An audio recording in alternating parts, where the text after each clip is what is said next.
Hello and welcome to Rail and Rail Enthusiast and a continuation of our Along the Railway Line series along the White Cliffs line. To find out where I am today is John with the railway map. The White Cliffs line runs from Folkestone West on the bottom of the map up to Sandwich on the north east of the map. It also includes Westenhanger and Sandling. And today I'm at Martin Mill. Opened in 1881 by the Dover and Deal Joint Railway, the station from the outset had a small but perfectly adequate brick-built station building. As you can see on the map here, there was a small goods yard to the south-east, worked by a signal box to the south. These would mainly transport livestock and even had a 10-ton crane.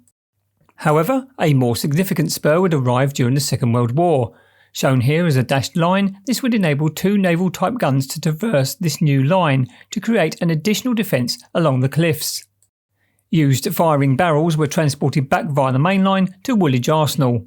These guns were worked by diesel shunters, 3 from the southern region and 6 from the London, Midland and Scottish Railway. The line was short-lived and was lifted after the war. Before and after World War II, camping coaches featured prominently, first between 1938 and 39, and then 1954 to 59 and 1960 to 61. These were Southern Region coaches.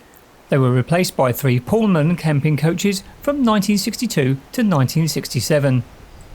As noted in the following walkthrough, a post box is set into the wall of the main station building, and indeed the station served as the local post office for a time, which required bars to be put over the windows for security purposes. Eventually, like most other stations, the sidings were removed, and this is where the car park now stands. The fine canopies were also removed in the early 1980s, and the signal box became unused after 1988, when signalling duties were moved to Deal. At time of filming, passenger services are provided by Class 375 electric multiple units.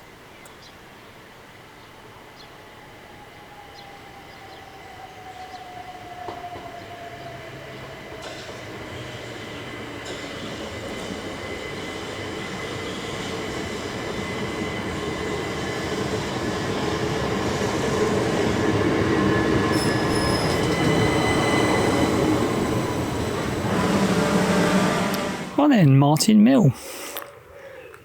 Very small station building, but still it's an original. Some platform information boards there. Some advertising boards. Lovely sash windows leading to the booking hall, which is not open currently as it is late afternoon. Oops, doesn't want to focus.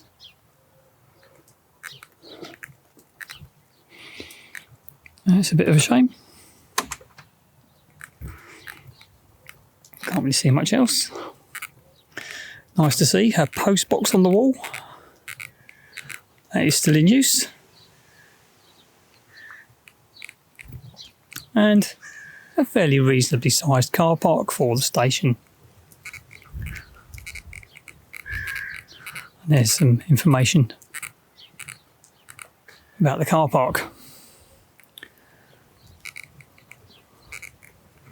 Down there, the roadway into the car park. Fairly typical construction for this area of the line actually. Most of the station buildings I've seen have had this sort of like square brick built design.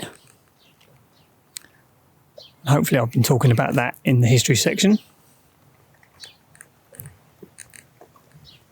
But it's small, but it's perfectly formed as they say, and yeah, nice to see it's still intact and obviously still being used in the morning, which is very nice to see as well.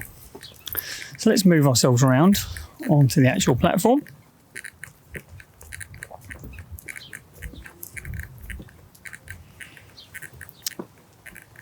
Oh, this is going to be platform 1 to Dover.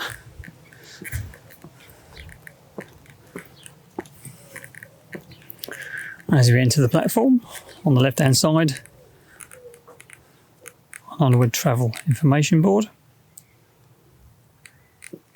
On this side, some information posters, a defibrillator and an assistance point. Turning to the left. Looks like some more original railings are still intact. There's some seating, a dot matrix display, and quite wide platforms, and a good view down the line. The station still retains a small canopy, although it doesn't look original. There's a bin, some seating under the canopy, and a small electronic ticketing machine. Looking through this ticket office window, looking through this window into the booking hall, you can see the ticket office there on your left hand side.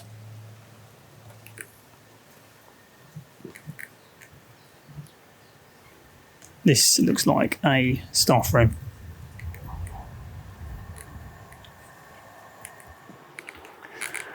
Like Walmer, Martin Mill has a subway with this original look to it. Let's go down and investigate and move over to the next platform.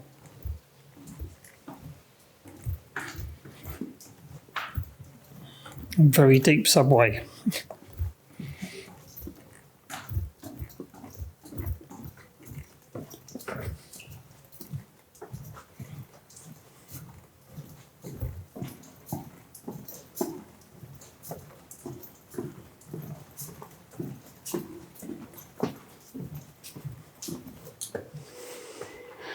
And over here on platform 2, once you come up that subway, you'll find some seating, a dot matrix display, there's some information posters, and a small modern waiting shelter.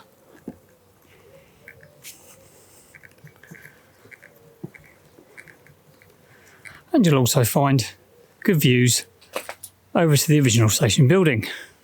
It's just a shame that that canopy isn't original.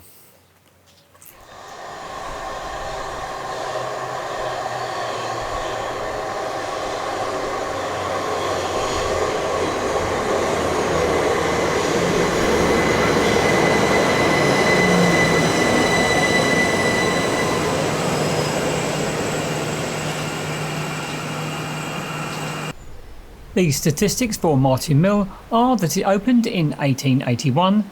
It currently, at time of filming, has 1 train per hour in each direction, with additional services during the peak times to Charing Cross via Tunbridge. And the entry and exit figures for 2021-2022 were 37,658.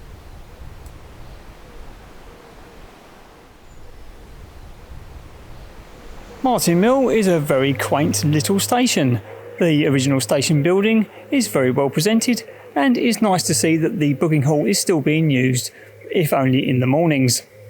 Views up and down the line are fantastic and will lend themselves to good videography and photography, especially when there's a special train coming through.